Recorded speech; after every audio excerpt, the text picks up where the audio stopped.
Hello दोस्तों, यदि आप भी 17 फरवरी को फाइनल परीक्षा के लिए हिंदी का वैसे महत्वपूर्ण सब्जेक्टिव प्रश्न दिखाने वाले हैं जो आपके दोस्तों 17 फरवरी को सीधे दोस्तों आप लोग को जो है फाइनल परीक्षा में जो है पूछा जाएगा। ठीक है, तो दोस्तों यहाँ से आप लोग को जो है हिंदी में दोस्तों आप लोग को जो है पूरा का पूरा दोस्तों आप लोग को जो है 100% सब्जेक्टिव का आंसर भी करवाने वाले हैं। सबसे पहले यहाँ पर दोस्तों आप लोग को जो है 100% वायरल प्रश्न लेकर आए हैं। दोस्तों यहाँ पर आप लोग को जो है समय 3 घंटा 15 मिनट कराने वाला है और कुल पूर्णांक जो है 100 नंबर का है। ठीक है, तो चलिए यहाँ पर दोस्तों आप लोग को जो है सब्जेक्टिव का आंसर सीधे आप लोग को जो है बोर्ड में आने वाला है। ठीक है, देखिए क्वेश्चन समझते हैं।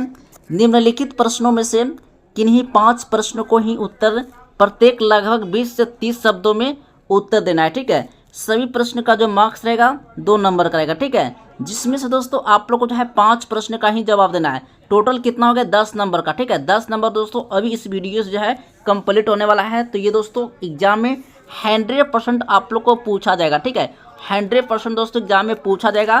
तो दोस्तों इस वीडियो से जो है आप लोग सब्जेक्टिव कंप्लीट कर लेना। ठीक है, तो चलिए यहाँ पर दोस्तों सबसे पहले एग्जाम में आप लोगों को प्रश्न आएगा, मंगम्मा अपनी बहू के साथ किस बात को लेकर विवाद था। ठीक है, तो चलिए यहाँ पर सबसे पहले दोस्तों इसका आंसर देखते हैं।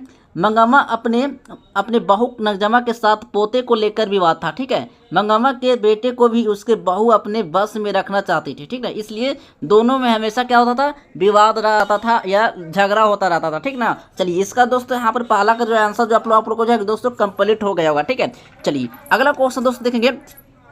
नेक्स्ट क्वेश्चन है, रंगाप्पा कौन था। ठीक है, रंगाप्पा कौन था और वह मंगम्मा से क्या चाहता था। ठीक है, तो देखिए इसका आंसर भी दोस्तों आप लोग को देख लेना। ये भी प्रश्न जो है 2 नंबर का पूछा जाएगा बोर्ड एग्जाम में। ठीक है, मंगम्मा के गांव का एक जुआरी व्यक्ति था जो कुछ पैसे कर्ज मांगने के लिए मंगम्मा के पीछे पड़ गया था। ठीक है, चलिए अगला प्रश्न देखेंगे। 3 प्रश्न है, बहू ने सास को मनाने के लिए कौन सा तरीका अपनाया था। बहू ने जो था सास को मनाने के लिए कौन सा तरीका अपनाया था। तो सबसे पहले यहाँ पर तो इसका आंसर देते हैं। नजमा अपनी सास मंगम्मा को मनाने के लिए अपने बेटे को अपने सास के पास भेज दिया था। ठीक है, जिसके बाद सास मान भी गई थी।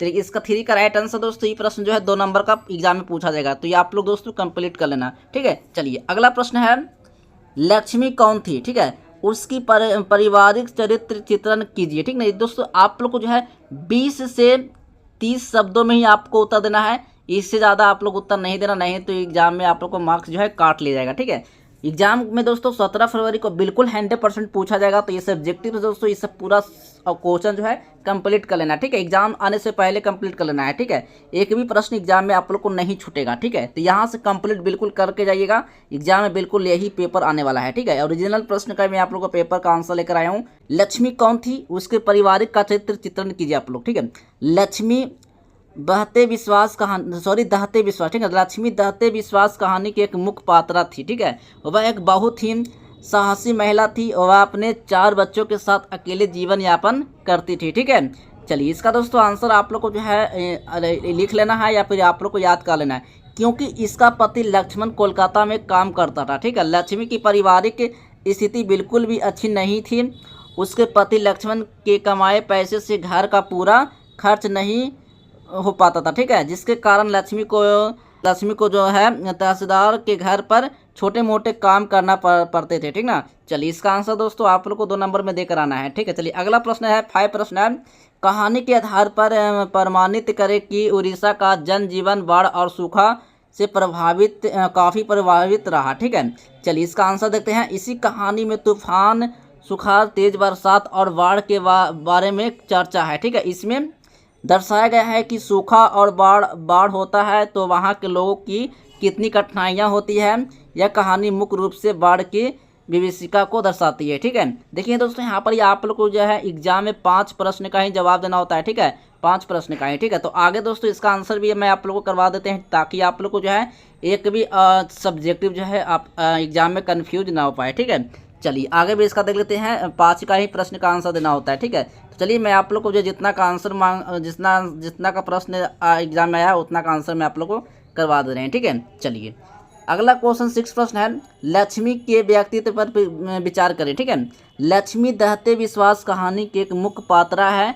वह बहुत ही साहसी औरत थी और वह अपने 4 बच्चे के साथ अकेले जीवन यापन करती थी, क्योंकि उसका पति लक्ष्मण कोलकाता में काम करता था। ठीक है, उसके गांव में बाढ़ आते हैं तो वह पूरी खुद को और बच्चे को यहाँ से बाहर निकालती है। ठीक है, चलिए अगला क्वेश्चन दोस्तों 7 प्रश्न है।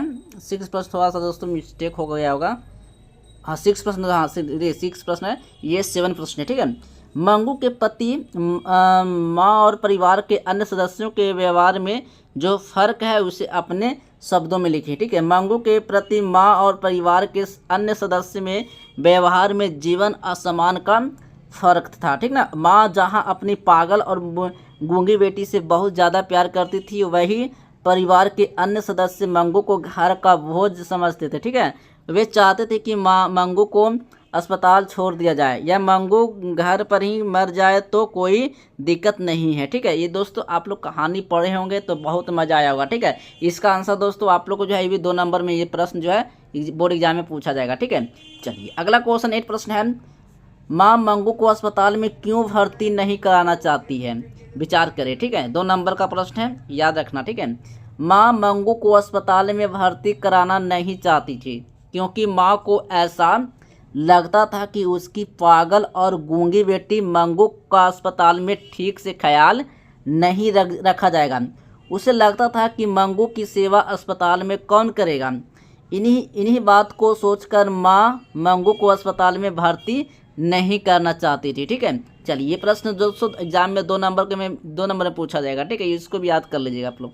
चलिए अगला क्वेश्चन 9वां प्रश्न है। जाति प्रथा भारत में बेरोजगारी का एक प्रमुख और प्रत्यक्ष कारण कैसे बनी हुई है। भारत में जाति प्रथा लोगों को कोई भी ऐसा कार्य नहीं चुनने देती है जो उनके पूर्वजों ने नहीं किया हो। ठीक है, लोग अपने पूर्वजों को ही कार्य चुनते हैं, जिसके कारण जाति प्रथा भारत में बेरोजगारी का प्रत्यक्ष और प्रमुख कारण बनी हुई है। ठीक है, चलिए अगला क्वेश्चन दोस्तों 10 प्रश्न देखेंगे। मंगू जिस अस्पताल में भर्ती की जाती है उस अस्पताल की कर्मचारी का व्यवहार कुशल या संवेदनशील, विचार करें। ठीक है, देखिए मंगू जिन अस्पताल में रहा करता था, कर्मचारी का व्यवहार कैसा था। ठीक है, इसके बारे में लिखना है। ये दोस्तों प्रश्न जो है 2 नंबर में एग्जाम में पूछा जाएगा। मंगू को जिस अस्पताल में भर्ती कराया जाता है वहाँ के कर्मचारी व्यवहार कुशल और संवेदनशील दोनों थे। ठीक ना, क्योंकि वहाँ मरीजों का ख्याल अच्छे से रखा जाता था, वहाँ एक दूसरे के दुख को भी समझा जाता था। ठीक है, नर्स लोगों भी रोगियों के साथ बहुत अच्छा व्यवहार करती थी। ठीक है, चलिए अगला प्रश्न है। लेखक किस विडंबना की बात करते हैं, विडंबना का स्वरूप क्या है। ठीक है, लेखक के लिए विडंबना की बात यह है कि इस आधुनिक युग में भी जातिवाद के पोषक की कमी नहीं है। ठीक है, चलिए अगला क्वेश्चन दोस्तों देखेंगे। 12वां प्रश्न है। माँ कहानी के शीर्षक के सार्थकता पर विचार करें। ठीक है, माँ कहानी में एक माँ का अपनी पागल और गूंगी बेटी मंगू के प्रति अथाह प्रेम को दर्शाया गया है। ठीक है, माँ अपनी बेटी से इतना प्रेम करती है कि जब वह अपनी बेटी को अस्पताल छोड़कर आती है तो वह उसकी याद में स्वयं भी पागल हो जाती है। मेरे अनुसार इस कहानी का शीर्षक माँ बिल्कुल उचित है। ठीक है, चलिए अगला क्वेश्चन 13वां प्रश्न है। खोका किन मामलों का अपवाद था, खोका किन मामलों का अपवाद था। सेन साहब का बेटा कासू घर में बनाए गए नियम के मामलों में अपवाद था। ठीक है, वह हमेशा अपने मन के अनुसार ही कार्य करता था, पर लड़कियों का ऐसी आज़ादी नहीं थी। ठीक है, चलिए दोस्तों 2 नंबर का प्रश्न एग्जाम में बिल्कुल दोस्तों सभी आप लोग को जो क्वेश्चन है VVI इंपॉर्टेंट एग्जाम में बिल्कुल 100% दोस्तों पूछा जाएगा। ठीक है, तो इस सब्जेक्टिव को दोस्तों याद करके चलना है। ठीक है, चलिए अगला क्वेश्चन दोस्तों 15वां प्रश्न है। मदन का चरित्र चित्रण करें। ठीक है, मदन 20 के दांत कहानी का एक पात्र है, यह इस कहानी का नायक है।